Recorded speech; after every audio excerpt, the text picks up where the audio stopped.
Googling it.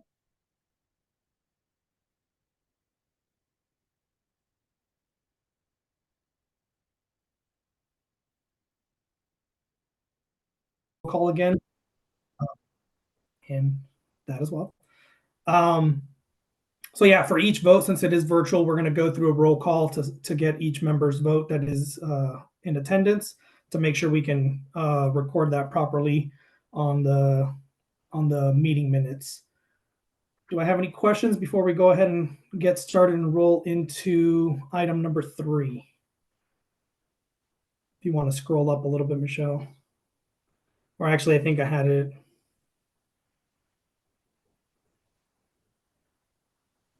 Yeah, I think the numbers on that agenda are different than mine. So actually, we are going item number 4. I apologize. The commission members may go into executive session for the purpose of obtaining legal advice from the commission's attorney on any of the agenda items. So if the commissioners decide that we need to go into executive session at any point during the meeting, we may step out for executive session. Aside from that, we don't have any plans as of right now, but as the commissioners move through the agenda items, if there is a need, we have the ability to step into an executive session as needed. So next item up is going to be item number 5 is going to be the compliance of the LEPCs. Let me go ahead and get that pulled up on my side as well.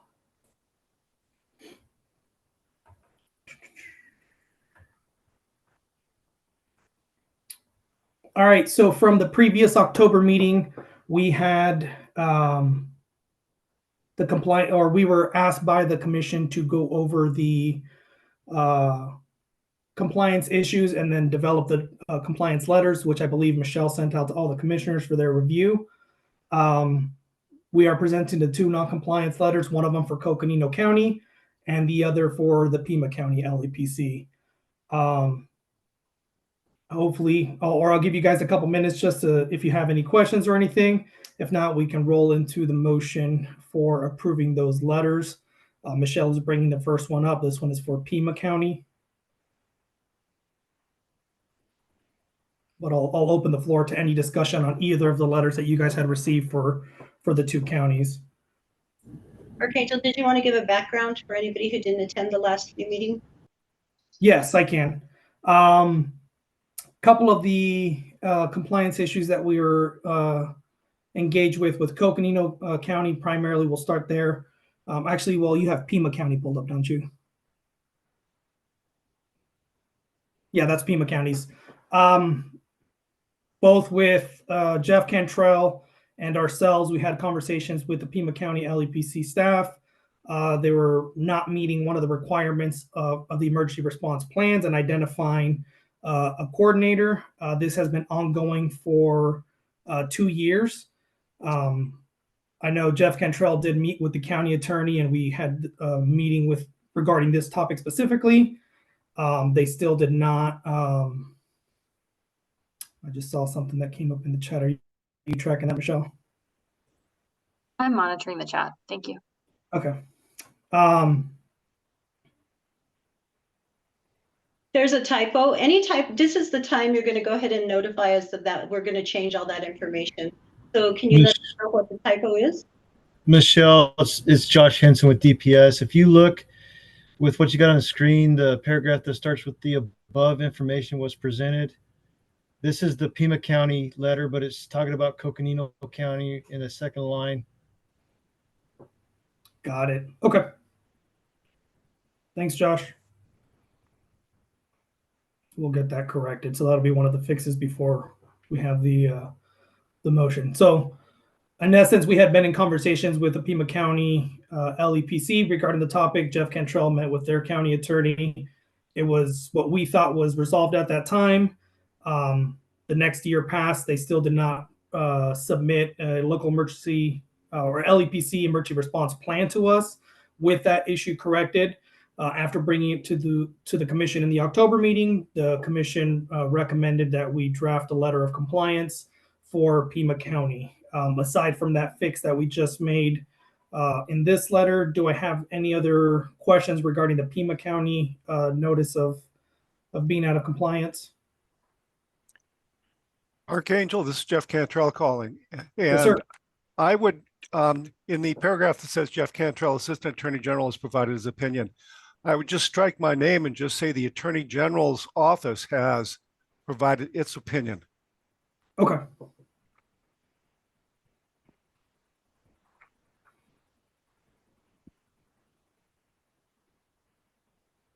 All right, so I will, if you want to make that correction or just note that, Michelle, and then bring up the Coconino one so I can cover that one as well.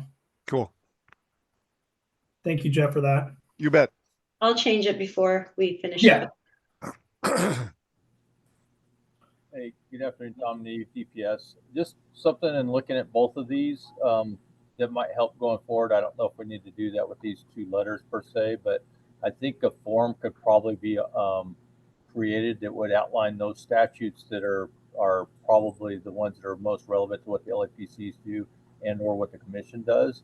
And I think it'd be easy to just do check boxes for the ones that are non-compliant and then have a place for explanation of what that non-compliance is in there.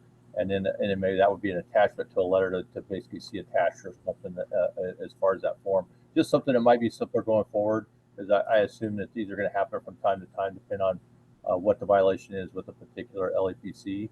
And then have some consistency in how they look that way. Just a suggestion. No, absolutely. We appreciate it. Can you bring up the Coconino County one, Michelle?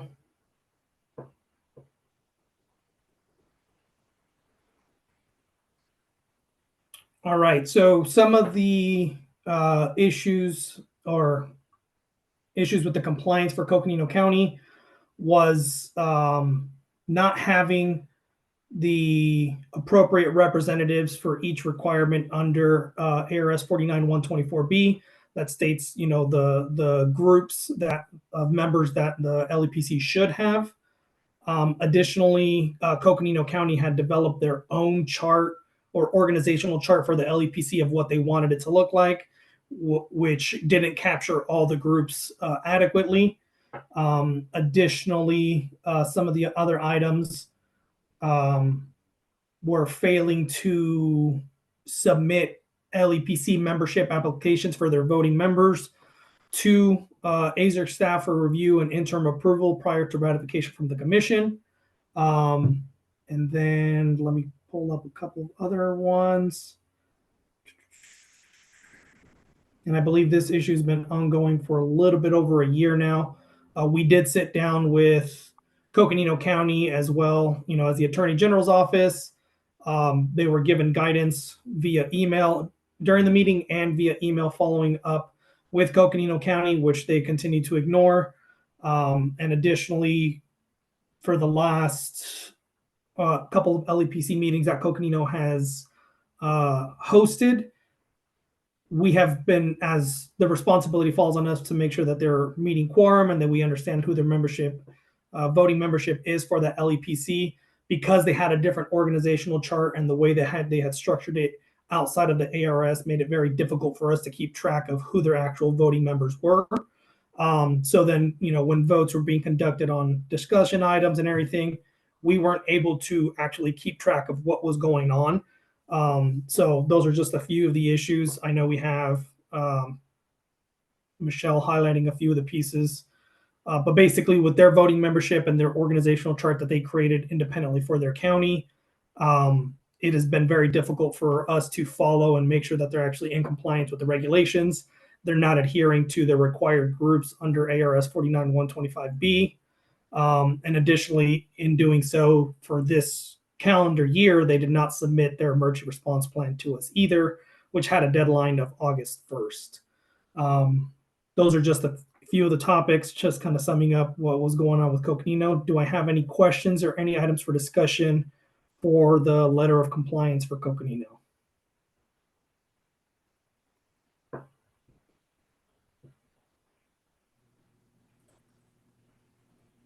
Yeah, Tom Neve, DPS.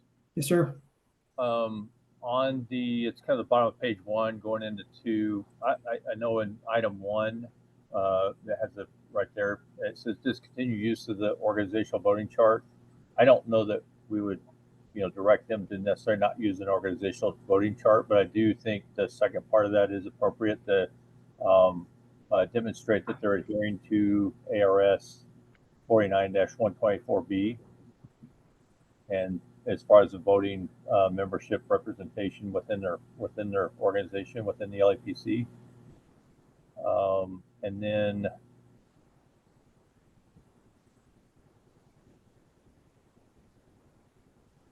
I probably have another comment further down, but let me re-review that and I'll get back to you on that one. Sure.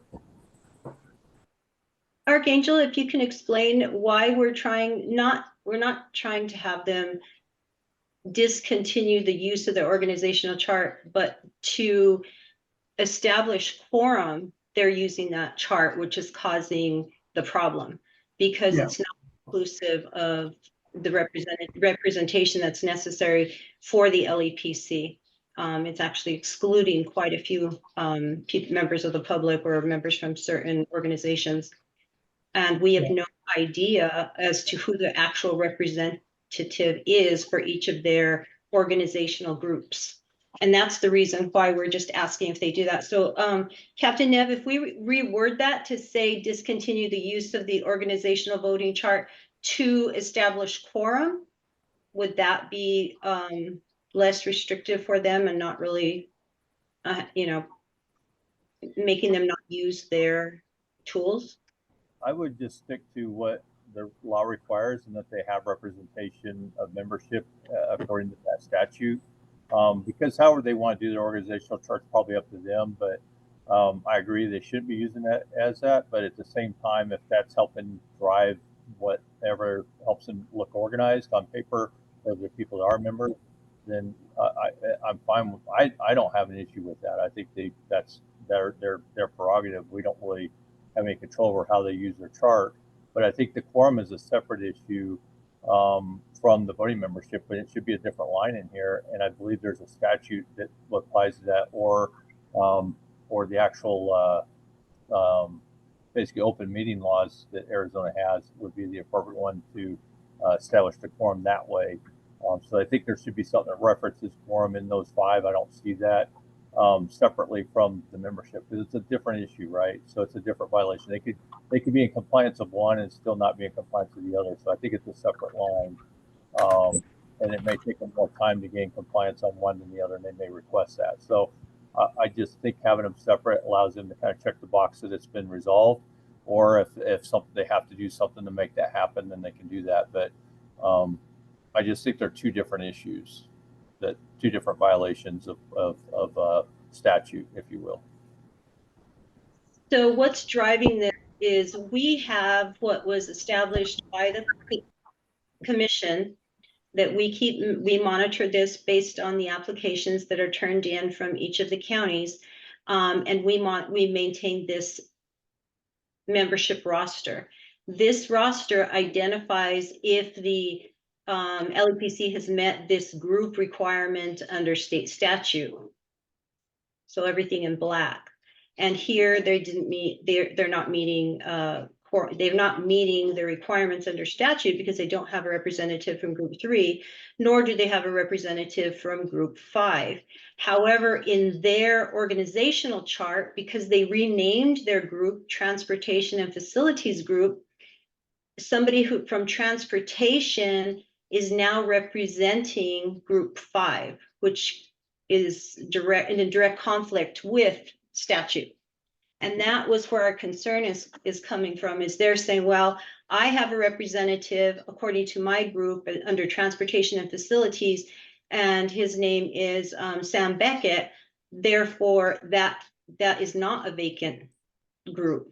And technically it is, because Sam doesn't belong to Transportation or Facilities. He belongs to Public Works. And that's an example. So that's what we're trying to make it clear, that they're using their own organizational chart to establish quorum and to adhere to the requirements under statute. They're making it one issue. If you want to separate, that'd be fine, but we need to be very clear. And I see where you're going with it, but just realize Group 1, Group 2, and that there's nothing in statute that identifies as Group 1, 2, 3, or 4 or 5, it's kind of inferred when you read the statute under B1 through 5.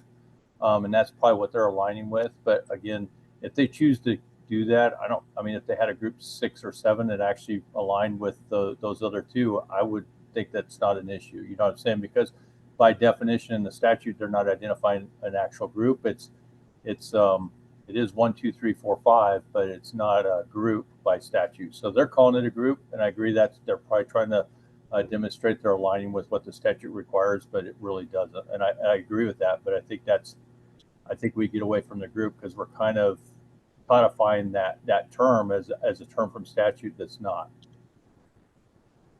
And the third thing I think when it comes to that is the fact that they're not submitting their nominations to the commission for approval.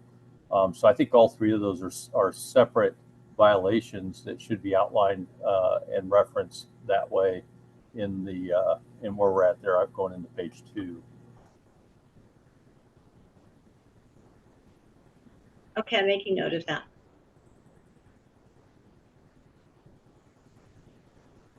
And that way we're also citing the authority. I don't think we have the authority to tell them to change the org chart, but we do have the authority to tell them to make sure they have representation from one ARS, the 124 B 1, 2, 3, 4, 5. Each one of those is a separate violation if they're not in compliance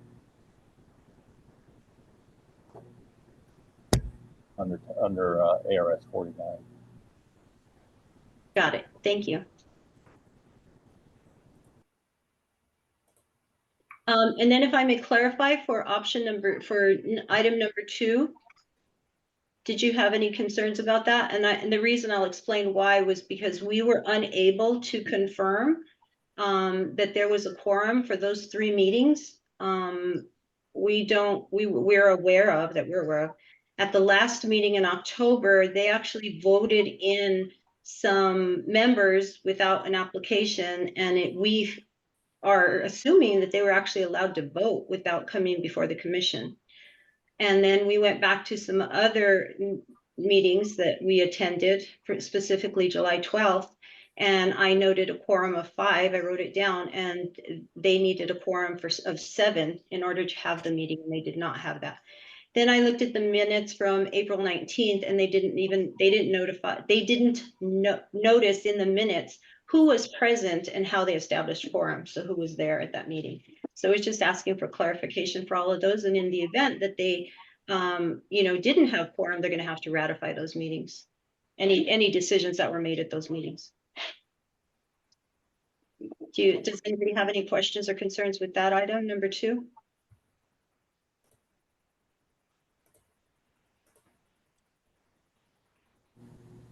No, I think but it's not really a violation, I guess, but it is more of an inquiry to find out if quorum was met, and that those votes or those things were decided, like you said, if they're valid, or like you said, if they need to be re-ratified. I think a bigger concern would be if they're not, and the one, obviously it looks like it wasn't met.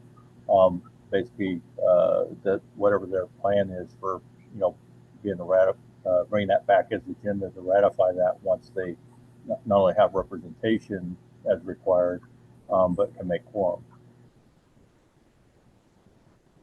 So like an action plan that they would maybe submit to the commission of how they're going to remedy those where it wasn't met or can't be verified.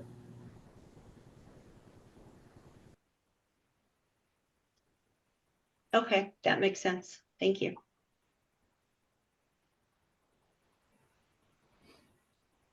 All right.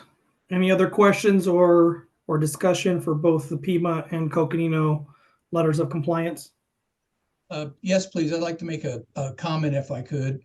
I'm Lane Spalla, the chair of the Pima County LEPC, and I just wanted the group to know we will take that letter. We will discuss it at our January meeting.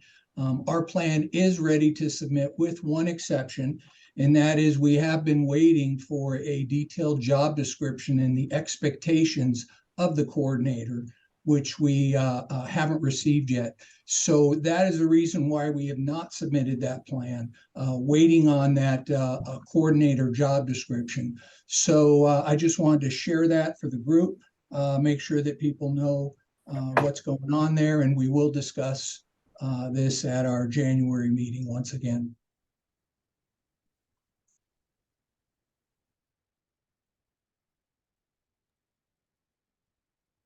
Jeff, I'm not sure if you can chime in or not, but this was something that I believe we've already dealt with, and I believe you wrote something, or am I mistaken that this may have crossed?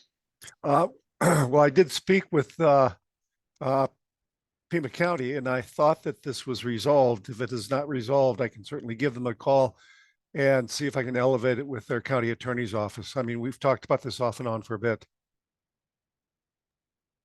Yes, we have, and we will address this in our January meeting and make sure that we do everything we can to get in compliance.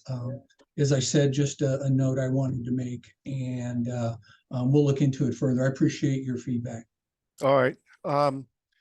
If you want, I mean, I'll be more than happy to call them. It wouldn't happen until like the middle of next week, but I certainly can. Thank you.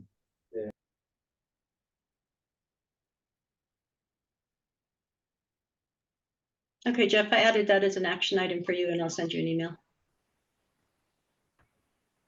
That'd be great. All right. Any other questions or discussion for either of these two? Tom Neve, I just have one on a go back on Coconino County, but I'll wait if there's anything else for Pima first before I give that.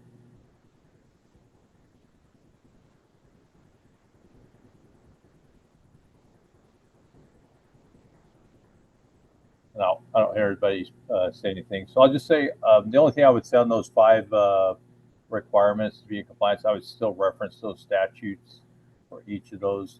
Just again, it not only tells where the authority of the LEPC comes from, but where our authority lies as a commission to ask that be enforced or complied with.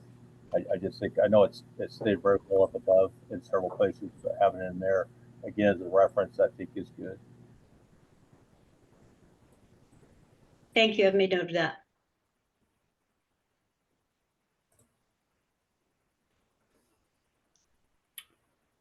All right. If there's no other discussion or questions on either of these two, do I have a motion for approval to proceed with obtaining signatures and sending the non-compliance letters with the recommended changes?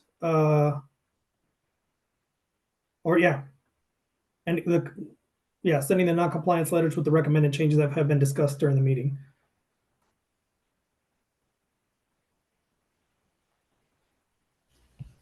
This is Brent Kane, Arizona DOT. Move to approve. Okay, thank you. Do I have a second? Paul Marshall, second. Thank you, sir. All right, so now I will conduct the roll call for. Before we do that, can we clarify the motion? Because I know the motion was to approve, but I believe that the motion to approve is with the action items as far as modifying the letters with those modifications, approving with that. Am I correct? Yes, it's motion for approval to proceed with obtaining signatures and sending the non-compliance letters with the recommended changes that were discussed during the meeting. All right, thank you. Mm-hmm. All right, and with that, we will do a roll call for approval.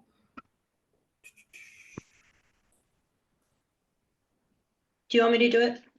Yeah, since you already got the first and the second, I'll let you do this one because it's going to be quicker than me flipping through 6 Okay. different tabs trying to find it. Sure. Cheryl Kennedy. Approve. Captain Tom Neve. Yes. Brent Kane. Aye. Dwayne Eulig. Aye. Joseph Pinkerman. Aye. Paul Marsh. Aye. James Johnson. Aye. Teresa Nert. Aye. Okay.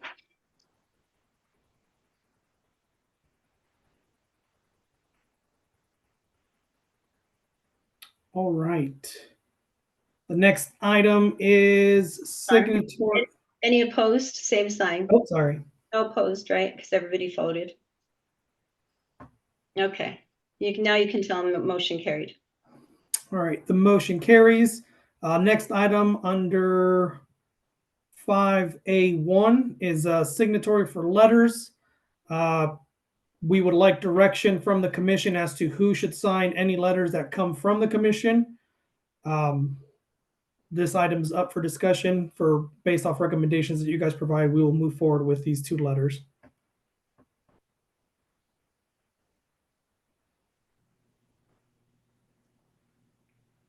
Tom Neve, DPS. I guess a couple questions I have is, has there ever been a letter sent by the commission before, and how was that sent? And if not, I guess I would defer to council and what their recommendation would be.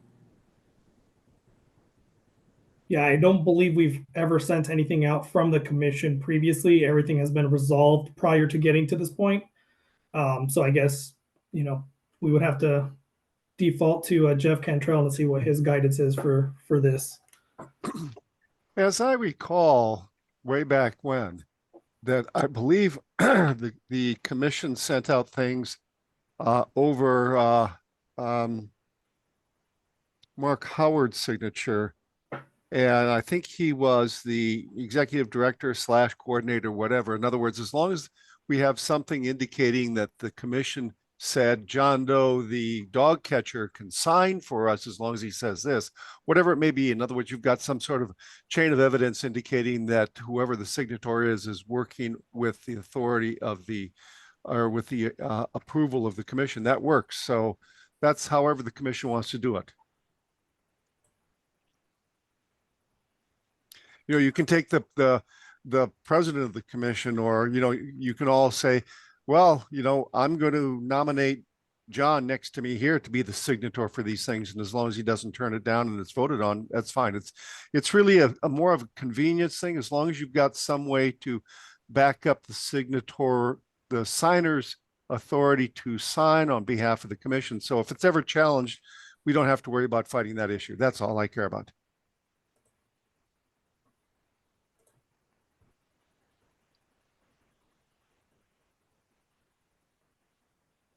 This is Cheryl Kennedy. I guess I would just suggest that maybe Archangel would be, as a coordinator, sign on behalf of the commission.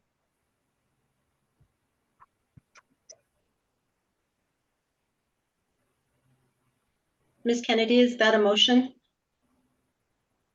It's a suggestion at the moment to see if anyone else would think that's a good one or not. So what's the motion in specifically? I actually didn't make a motion, but I just made a suggestion that we have Archangel as a coordinator be the signatory on the letter. Yeah. On Okay. behalf of the commission. Yeah. That would be an appropriate motion should the board decide or the commission decide to do it. Yes.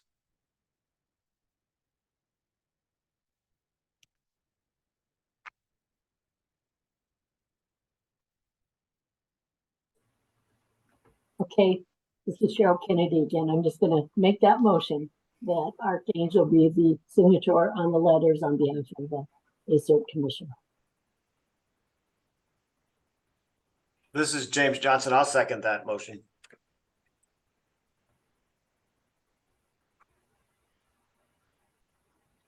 Michelle? First and a second, I'm going to do a roll call vote. If you're in favor, please signify by saying aye. Cheryl Kennedy. Aye. Sorry.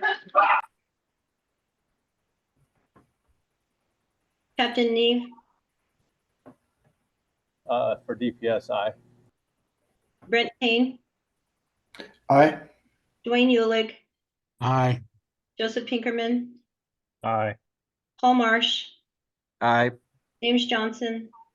Aye. And Teresa. Aye. Thank you. The ayes have it. All right, the motion carries. The next item we have is going to be the action items. The first one is email tier 2 filers for voluntary reporting. Not so much an action required, just discussion. AZERC staff will be sending an email to any companies who are not currently filing in the Tier 2 reports and ask them if they would consider submitting a Tier 2 report for informational purposes only.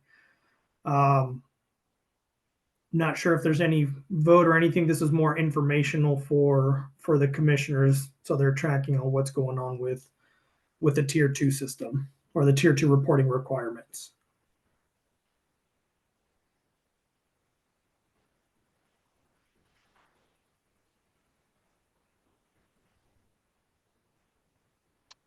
Archangel, did you want to give him an overview as to why we were trying to do this and what our goal was and the original reason for this?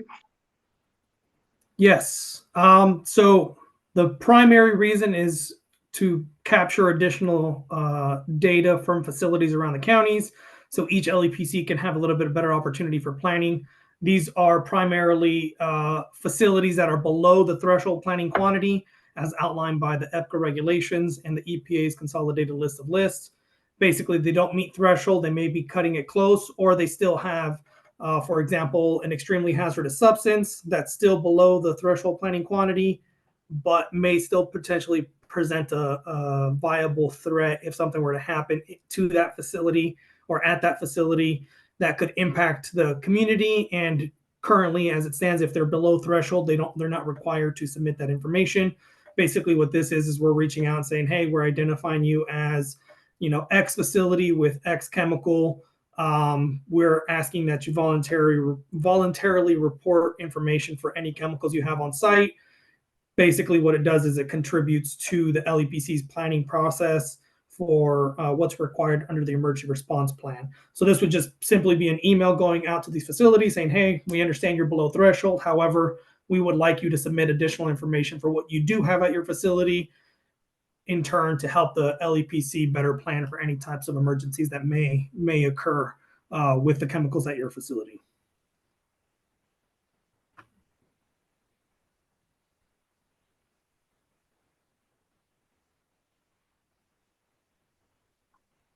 There's no action needed on this one, so if nobody has anything to add, we can move on to the next one.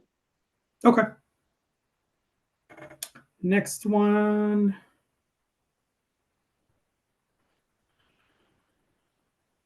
This one again is just more so discussion. It's email fire departments and LEPCs regarding 40 CFR 370.10 B1 and 2. We're just basically releasing information to the fire departments and LEPCs that they have the authority to request additional information from facilities without requiring to include the commission in that process. It's actually in the 40 or the Code of Federal Regulations, as well as outlined in our Arizona Revised Statute, I believe, and I'll pull it up for reference for you guys. It is under ARS 49-129 and ARS 49-130. So 129 and 130 basically parallels both items 1 and 2 on here, and basically gives the power to the LEPCs to request either SDS information for a facility that has chemicals on site that may be below threshold. Additionally, at the request, a facility will be required to submit Tier 2 information if the LEPC, CERC, or that fire department within their jurisdiction requests that information from them. This is basically just giving them the information saying, hey, they don't need to come to the commission to get approval. It's actually in legislature, both at the state and federal level, that they can go on their own and request this information. However, if they do encounter any issues, they could always come to us for assistance. So this is more informational. If there's any questions on this email specifically.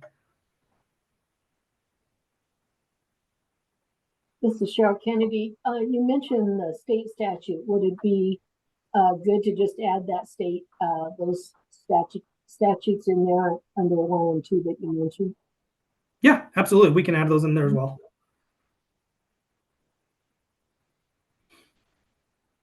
I noted it. Thank you. And just for informational purposes, After the last commission meeting in October, the very next day we hosted the LEPC workshop where we bring in the LEPC members for basically a full day of training. And I did go over this topic specifically. We just let them know that we were going to be releasing something officially in writing that was approved, or not approved, but discussed by the commission previously, to release that information to them. But I did go in detail during that workshop about both 40 CFR 370.10 B1 and 2, as well as a revised statute, and basically how they parallel, but that they have the authority to make those decisions or requests from those facilities without having to come to the commission first. So they did get clarification on that. And we will continue to push that education and training out there to them as we go through the process. Any questions on that item specifically? Now we can move on to the next section. Michelle, if you want to pull up the agenda.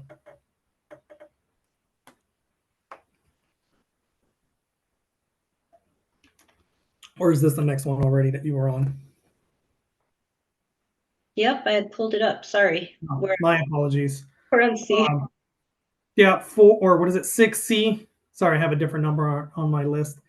6C is emailing the tier 2 filers regarding prior year reports that need to be filed. This has been an ongoing project for the AZERC staff.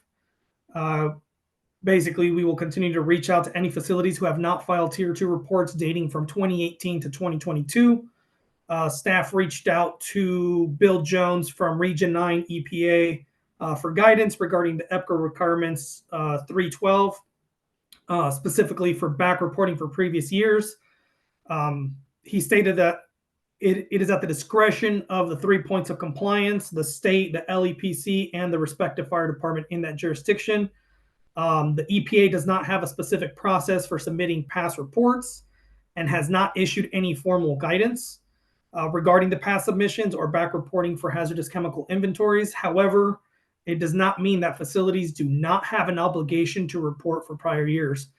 If a facility has concerns about a missed submission, they should contact the AZSERC, LEPC, or fire department and should comply accordingly based off of those individual bodies of compliance of what they need or what they request from them. Therefore, having a developed process for the collected reports, we will send this email advising of missing reports to those facilities that we've identified. They can click on the link in the email. It'll basically direct them to a survey that will allow them to complete a tier 2 report for those previous years that they are missing. They will receive a tier 2 PDF report after where they submit, which will also produce a receipt for the commission as well. And if there's any fees associated with those report submissions, the AZERC staff will handle that and generate an invoice for those. Get what? Can you repeat that? This? I think Not somebody. sure. I muted her. Okay. So yeah, basically once they submit that survey with their past tier 2 reports, if there's any fees due, the AZERC staff already has a process in place for collecting those fees. But additionally, once those reports come in, AZERC staff will have access to them to provide for the commissioners for their review as they request it. So yeah, that's just kind of the information. I don't know if this is a required action item or requires a vote. I think this was just more of an update and discussion for you guys. Essentially, in a nutshell, what we're doing is we're just trying to make sure. We had a couple issues previously where facilities weren't reporting. So we're just tracking all that down and making sure that they have reports in the system, primarily for those compliance bodies that need that information or could benefit from that information, such as the responding fire departments or LEPCs that are doing any planning in that area. But obviously, it's directed at the highest level through the commission. Do I have any questions or any comments regarding this item? Archangel, just to add to that, the fire departments and LEPCs will have access to that if they would like the AZSERC, once we receive it, if they would like copies of those past year's reports, please reach out to us. and let me know that you want to be on that list, and then I'll just send them to you as soon as they come in. But if you're fine with just making sure that we have them, we want to make sure that we have them on file. If there's ever an audit or if EPA ever comes and asks us for them, we have them.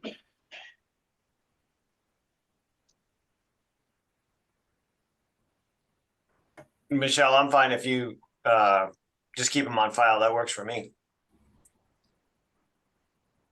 Okay. Any other questions or comments on this?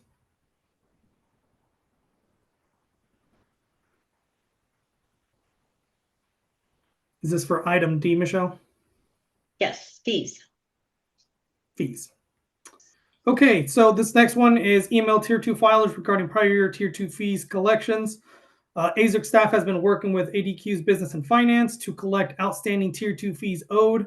According to our current tier 2 system, we are owed approximately $382,050 from reporting years 2015 through 2022.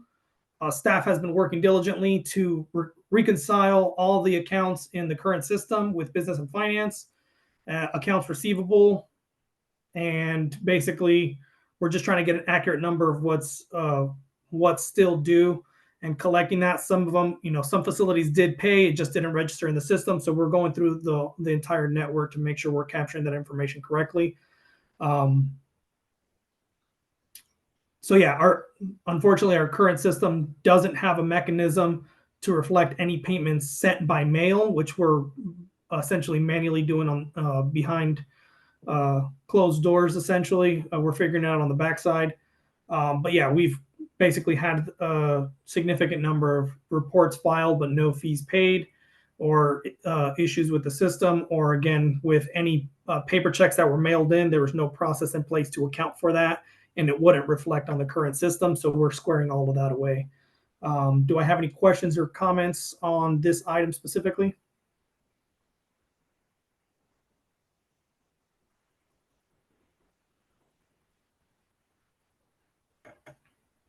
I think, hold on, Archangel, just to convey this, I think this also goes to show the commission how much work AZERC staff does behind the scenes to ensure that we're in compliance with our statutory requirements and federal requirements.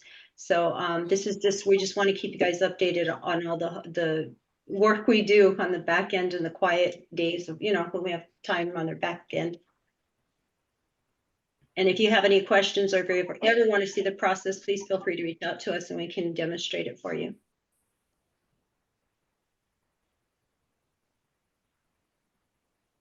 All right. Any questions or comments?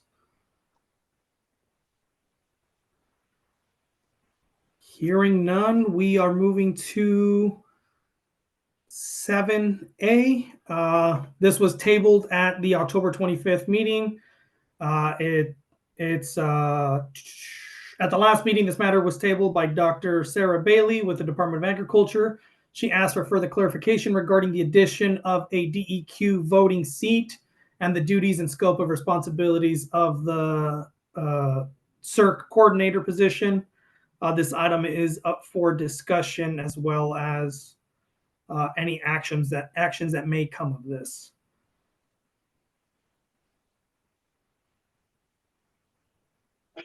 I don't think Dr. Bailey's present. No, I think it's Mr. Ulig.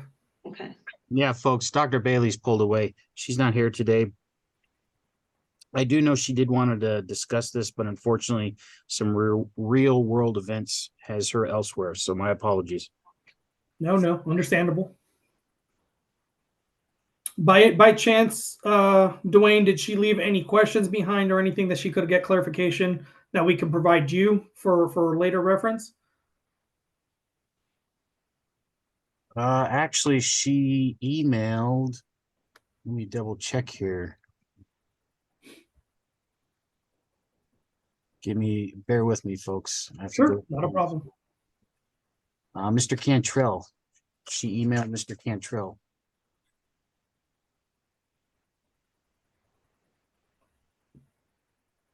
I don't know if Jeff's still on the line if he wants to add anything on for that. If not, I believe it was going to be tabled for the April meeting anyways. But we just wanted to bring up in discussion now, just due to the nature of the meeting. I'd hold off until then if that's all right, folks. Like I said, I apologize, but she got pulled. No, not a problem. I don't mind discussing if anybody wants to talk about it a little bit, but ultimately, if we wait to do a motion till April, I think that's good. So she could also, so we could discuss further, and she could hear what those discussions are, and we can make an informed decision as a commission. But I did do a little bit of research online today, just trying to look at different commissions and seeing if, like, the chair is a voting member. We're a little unique. I don't know if DEQ in other states actually operates in the way DEQ does here.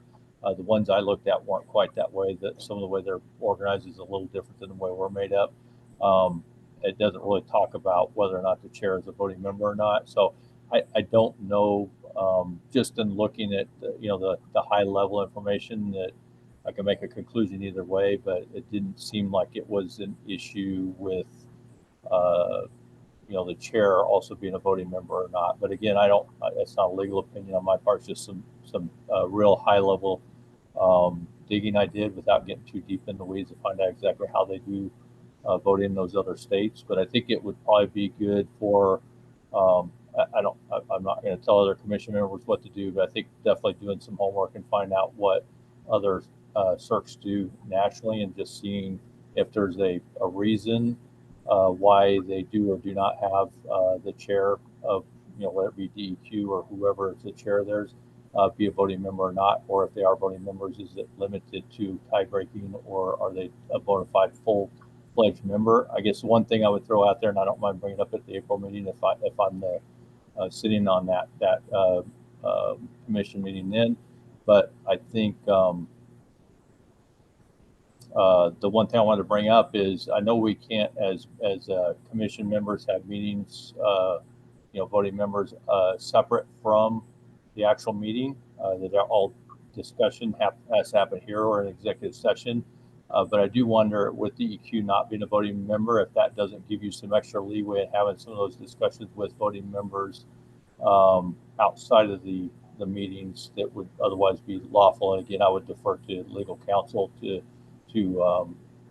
interpret that, if that would indeed be allowable or not, with them not being a voting member, and if that wouldn't be an advantage for our group or versus unintended consequences that I think the doctor was also bringing up.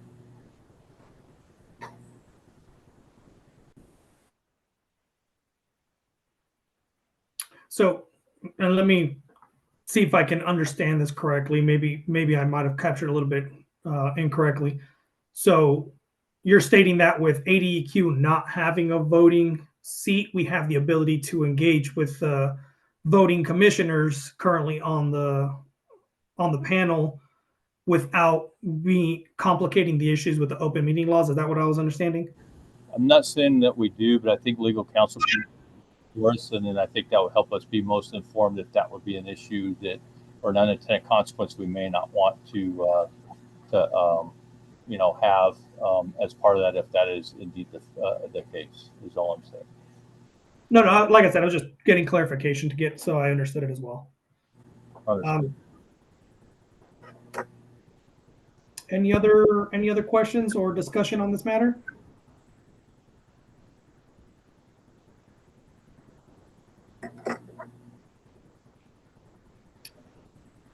All right, so it looks like this item will continue tabled until the April meeting, where it'll be brought up for discussion again. I think now we are rolling on to the next item, because I believe that both of those were connected, were they not, Michelle? The voting status and then the coordinator as a voting member? Yeah, okay.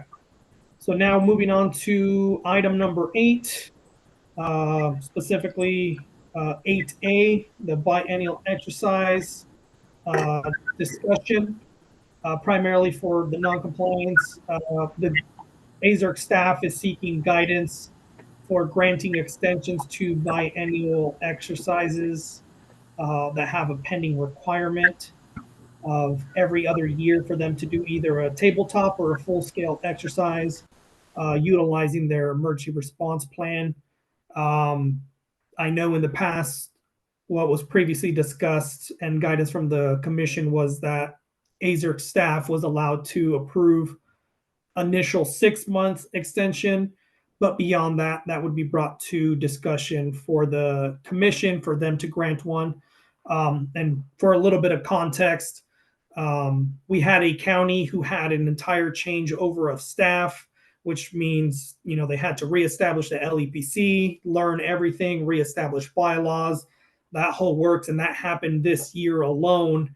Unfortunately, with the previous staff that were in place, they were already basically at the extent of their deadlines for their biennial exercise requirement.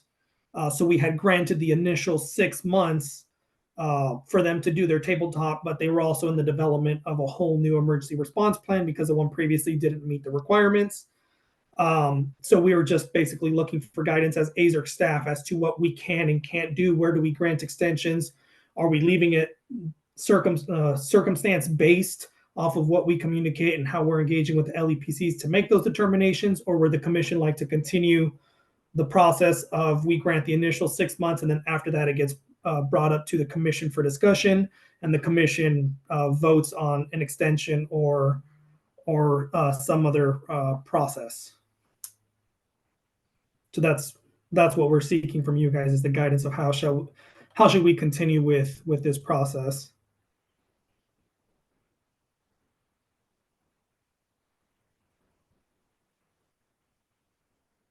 Cheryl Kennedy here. In most cases, does a 6-month extension usually allow enough time and take care of any issues that exercises that haven't been completed? Historically, yes, for the most part. Again, the example of the county I just provided was we did provide those 6 months initially. However, because they did have that entire turnover of staff and hiring and relearning and adjusting to everything new as an LEPC, creating basically all new membership, that 6 months wasn't adequate. And that's where we stumbled upon this and wanted to get guidance from the commission as a whole. Do we base it off of a circumstance that that we're engaging with the LEPC and they may require additional time due to these circumstances? Historically, in normal conditions, those 6 months granted will usually get that county into compliance. But this time it was a little bit different. So we just wanted recommendations from you guys on how to proceed.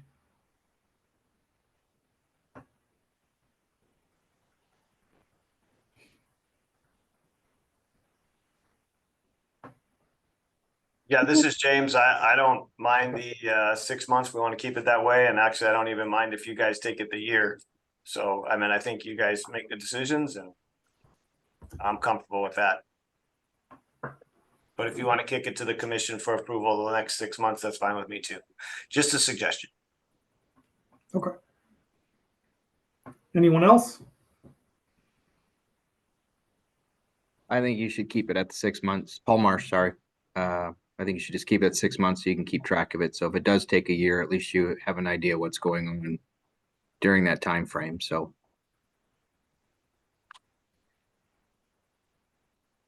Yeah, this is Dwayne at Ag. I don't see why it would take more than 6 months. That 6 months is plenty of time.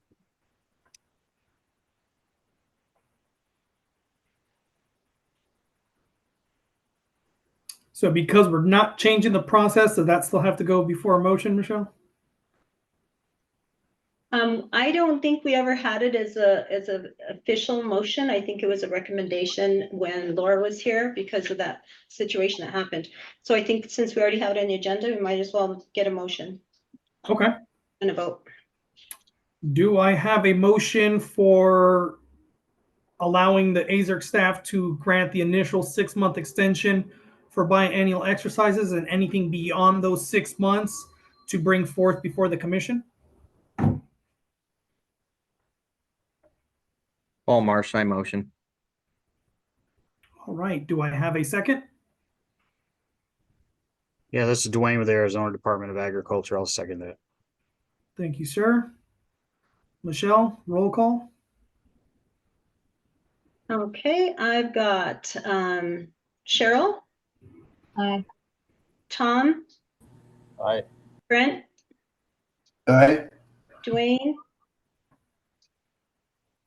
Aye. Joseph, Aye. Paul, Aye. James, Aye. Teresa. Aye. Okay, motion carries. Awesome. Thank you. Next item we have is 8B, and that is emergency response plans. We had counties that were previously outside of the deadline and did not meet the requirements back at the October meeting. They have since then made those necessary changes and resubmitted. They have received interim approval from the AZERC staff. And that is Pinal County, Santa Cruz County. As of right now, there were no other counties that submitted. It was just those two counties. So we would basically need a ratification for both of those counties' emergency response plans that were submitted since the October 25th meeting. So on that note, do I have a motion to ratify the emergency response plans for Pinal County and Santa Cruz County? Real quick, before that you do that, did the commission receive these, or did they get notification and a chance to review anything? I don't know if you sent it, or if you'll ask them. I don't know. Let me find out. Commissioners, did you have a chance to review Pinal County's LEPC emergency response plan or Santa Cruz County's emergency response plan?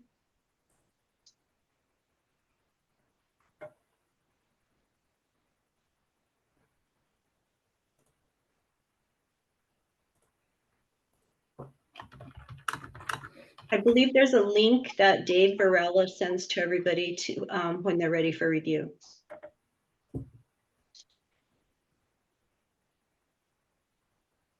Yeah, to that, that is not standard practice. If that's what the commission would like, I have not sent any links to the commission before. So if that's what you would like, we can start doing that. But I did review both of those plans, just so you have a better context. The Pinal County plan was missing one line item, and that was corrected after I had meetings with Pinal County. So that plan does meet all requirements. The Santa Cruz County plan was always in compliance. It just was not submitted by the deadline. So that one has always been in compliance. So there were no changes needed to Santa Cruz. Kennedy, and I think I was under the impression that the staff there at DEQ did the initial reviews of the response plans and then informed the commission if there were outstanding items. In reading the statute, it appears to me the committee or the commission is responsible for reviewing those plans. So I would say yes, we need a link, and we do need to review those as a commission. And this is Dwayne with the Arizona Department of Ag. Never seen any plans, never seen any links emailed, so really can't comment on it. So I can provide context to that for the reason being that was actually going to be the next item for discussion, which is item C, the responsibility of the emergency response plans. So initially when we re-established the commission dating back to the end of 2019, due to the unfamiliarity with the roles and responsibilities, there was still the statutory requirement for the emergency response plans to be reviewed. At that time, the commission elected to have the AZERC staff review it and provide interim approval, and then it would lead to ratification of those approvals that we provided. And that was the current or the process that was currently in place. Obviously, with the retirement of Laura Malone, the delegations and designations basically defaulted back to Director Peters, in which, we are bringing this to you guys now. Under the existing process, we would require the ratification for Pinal County and Santa Cruz County, but the next item moving forward was bringing the responsibility back to the commissioners for their review and recommendations for the LEPCs. So just a little bit of clarification on that from the timeline of when the commission was reestablished in 2019. That was the the decided upon process. The next item up for discussion was going to be the change in the process for the emergency response plans. All right, well, then that immediately wants, I'm sorry, Dwayne Yulee with the Arizona Department of Agriculture. And that's got me thinking about the possibility of a motion that the commission create a committee to review plans. Because you just asked for us to vote on plans that we've never seen, correct? Yes, based off of the existing process previously.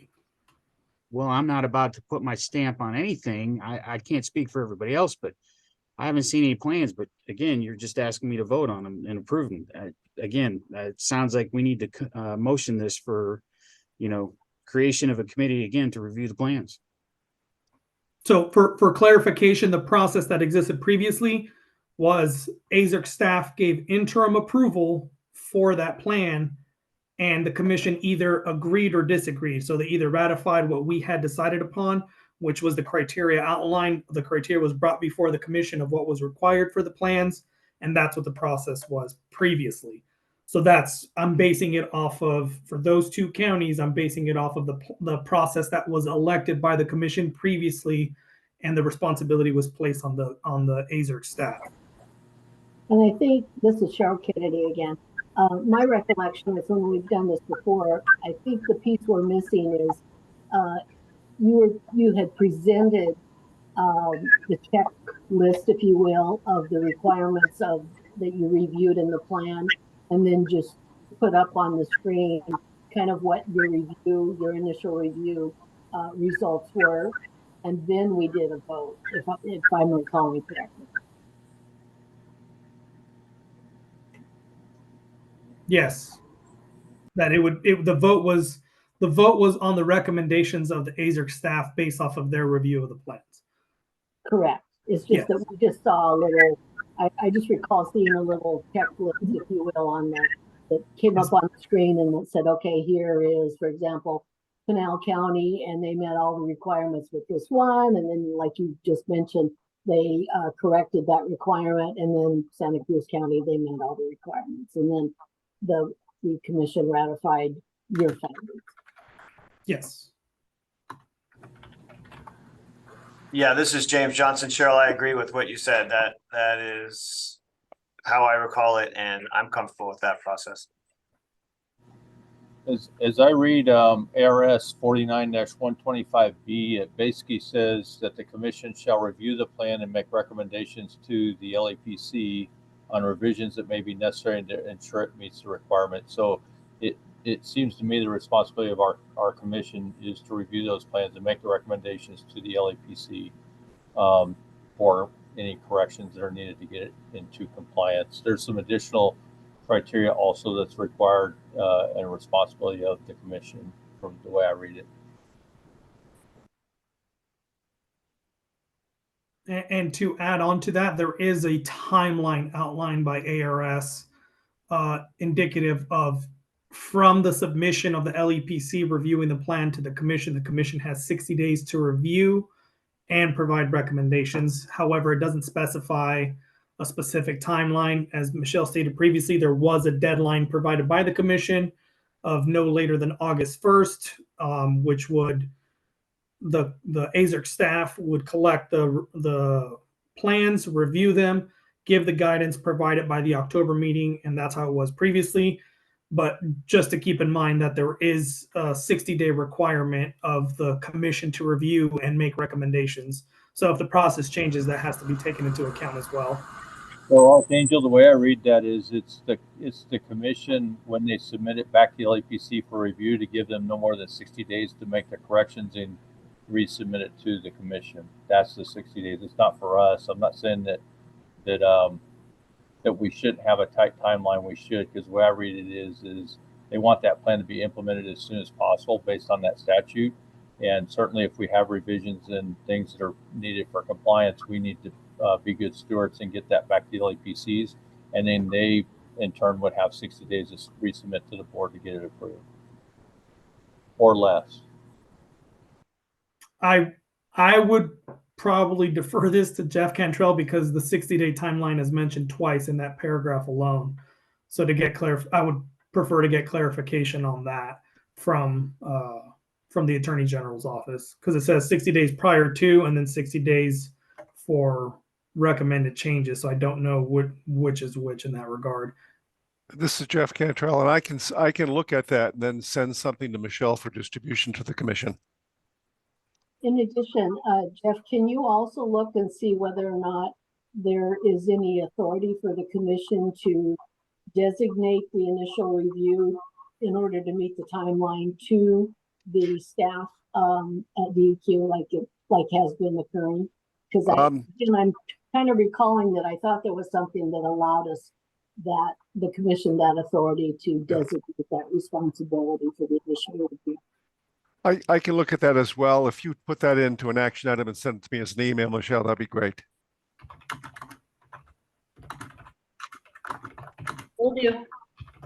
And I stand corrected. You are correct. It's 60 days for the commission to review it maximum, and then 60 days for the LEPC to correct those recommendations and resubmit. And I would say that if we have another 60 days, it should be no more than 6 months to get those plans ratified. But certainly the way it reads is there should be diligence in shortening that as much as possible.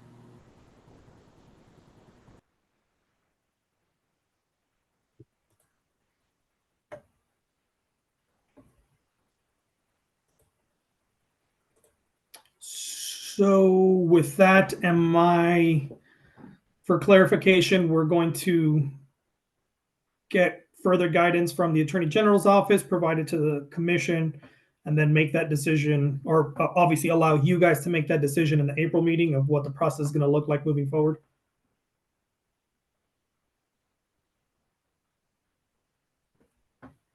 Correct, but in the interim, we need to get clarification since we already have a standing process that was approved by this commission in 2019, except for the fact that they didn't get the notification with the letter, the little one-page checklist that we presented prior years. I'm not sure when that stopped, but they could have that. And if you have that, I don't know if anybody has one, we can present it now. And if the commission is comfortable with that, then they can. If not, this is going to have to wait until our next April meeting. And I'm talking about item BI 8BI, Pinal County and Santa Cruz County Emergency Response Plan.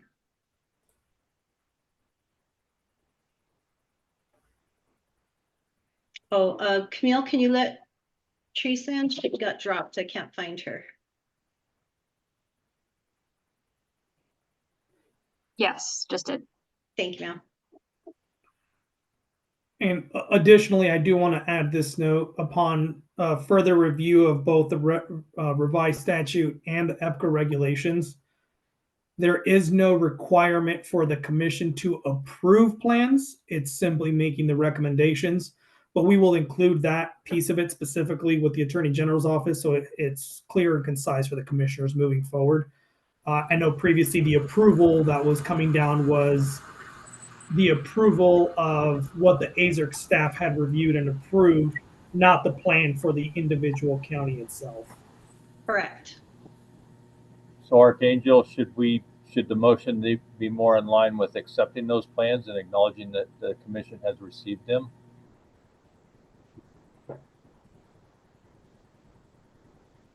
What if we do an action item that includes in your motion that we submit the copies or links to the plan and the review that Dave did or Archangel did and signed off on before the end of the day, so that you guys have them in your hands? Jeff, is that okay? So say that again, Michelle. If they go ahead and follow up with this motion to go ahead and approve the Pinal County and Santa Cruz County emergency response plan, with the caveat that the plans, a link to the plans, as well as the review that Dave or Archangel did and signed off on, is sent to the commission before the end of the day. Yeah, that works. Sorry, does somebody need to repeat that motion?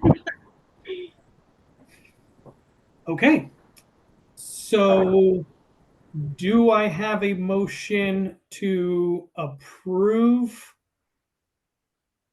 the plans for the emergency response plan for Pinal and Santa Cruz County after the checklist review and interim approval, as well as the emergency response plan, is provided to the commissioners before end of day for their approval.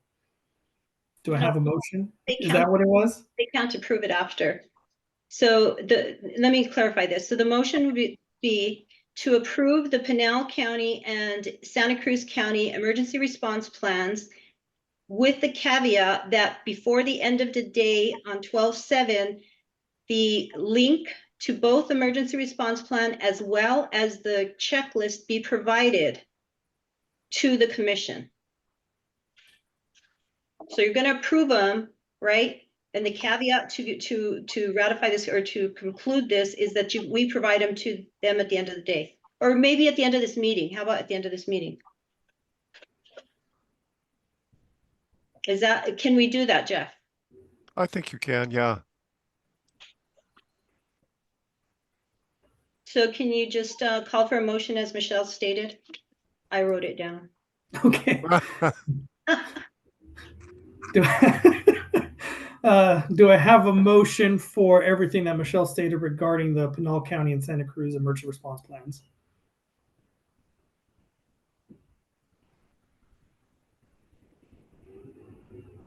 This is James Johnson. I'll put that into motion. All right. Do I have a second?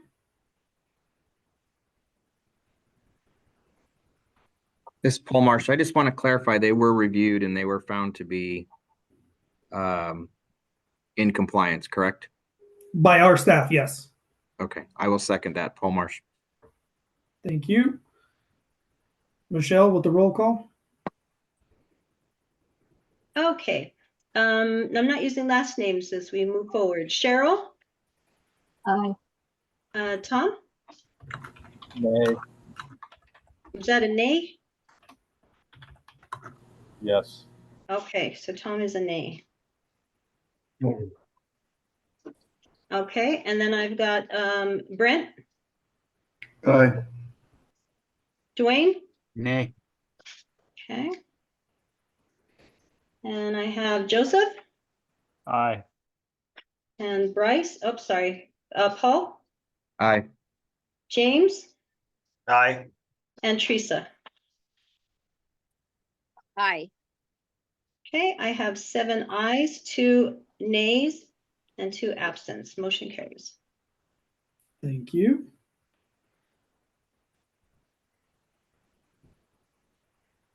So then the next motion would be for the change in the process for the emergency response plans, correct? I don't think the change is going to happen until the commission gets guidance from from Jeff. Because Okay. we've got the 60-day clarification, and then we also have to know if they even have the authority to designate this responsibility to staff. Okay. So So that's going to have to be tabled for for the April meeting. okay. Does that have to be put to a motion to table it? No. Okay. All So right. we'll have that at the next meeting. And this basically covers all of C, correct? By Correct. looking at it? Okay.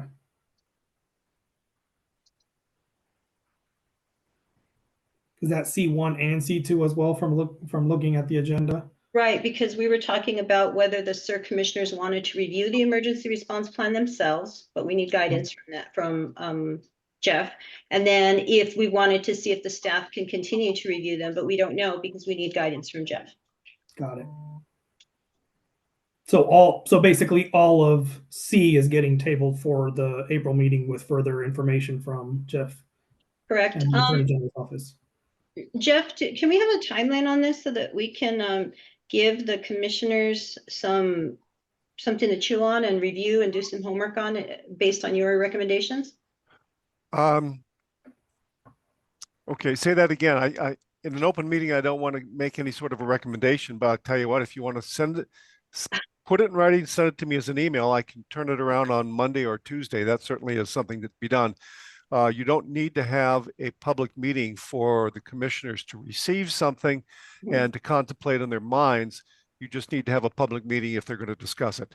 Correct. I just wanted to see if there was a time frame that you were looking at. You might be on vacation or something next week, and I'll be rushing you to answer these questions. Yeah, unfortunately, I'm here until Christmas, but I am taking the week off between Christmas and New Year. Okay, so I'll get them to you by the end of the day. By the end of the day today or the end of the day on Monday or Tuesday? The end of the day tomorrow. I might be able to do that. I've got a filing that's due tomorrow, but I think I can probably do it. No, I'm just going to get it to you. Oh, yeah, that's fine. Okay. We're not expecting that quick of a turnaround, Jeff.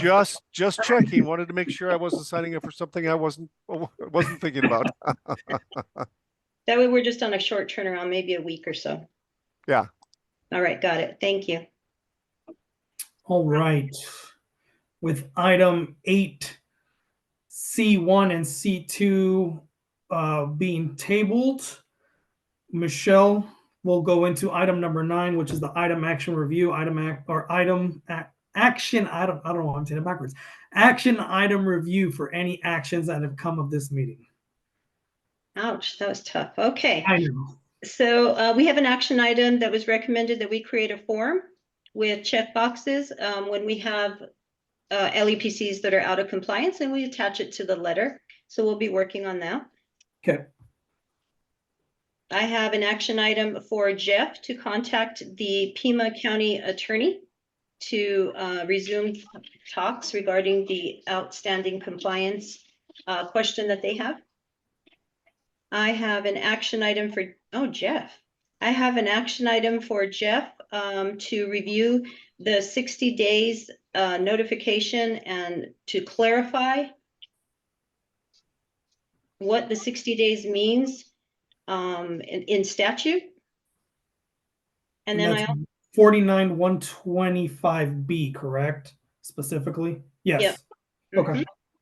And then I have an action item for Jeff to review and get back to the commission regarding the authority to designate AZERC staff to review the emergency response plans. Did I miss anything? No, I think that was all of them. That sounds about right. You didn't want any more, Jeff? Well, I don't know. I was kind of hoping for the trifecta and get like a 3 more, and I could, Not over yet. Okay, go ahead. All right. Next agenda item is future agenda items. Is there anything the commission would like to see in the future agendas, not accounting for the items already being tabled for discussion in April? Is there anything else that the commission would like to see?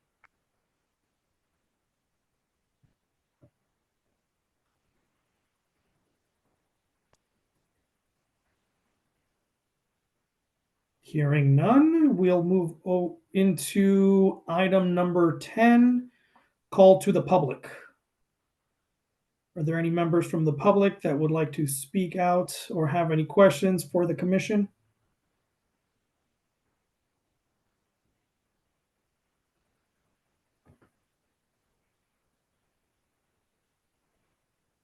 Archangel, this is Katrina at Navajo County. Yes, ma'am. Just as a thought for you all to consider as you're sending out those letters to the fire departments and the potential tier 2 letters for the facilities, would it be possible to include a list of contact information for the local LEPCs in case those folks want to either come to a meeting, join the committee, or just have a local contact for their facilities so that if we have questions, we would also have that? Yes, ma'am. We can make that happen. Thank you. Absolutely.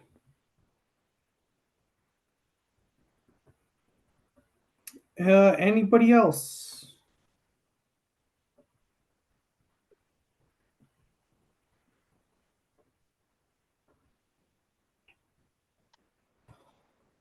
All right, hearing none, we will move into item number 11, which is a proposed date and time of the next commission meeting. We have it slated currently for Tuesday, April 16th of 2024, between 1:30 or from 1:30 in the afternoon till 3:30. Again, it is possible to change, but that's what we have as of now. Unless there's any other dates that the commission would like to entertain. Person on the screen, returning your call. I think someone unmuted. Is that what it was? I think, yeah, I was unmuted. Okay. All right. Hearing none. Item number 12 is adjournment. Do I need a motion to adjourn? You do not? All right. I call this meeting adjourned at 2:26 in the afternoon. Did you have a vote on the adjournment? We didn't do adjournments. Remember you said that as long as the chair adjourns the meeting, it would be fine. Okay, we're good. Thank you, everyone. And we'll see you guys in April. Happy All right. holidays, everyone. Be Thank safe. you. Thank you. Thanks, everybody. Merry Christmas. Happy holidays. Merry Christmas. Yes.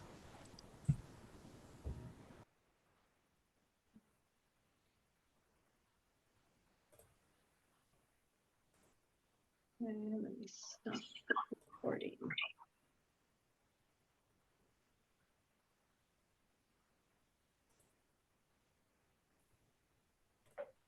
Michelle. Yes. Are you Yes, guys sir. still on? Yes.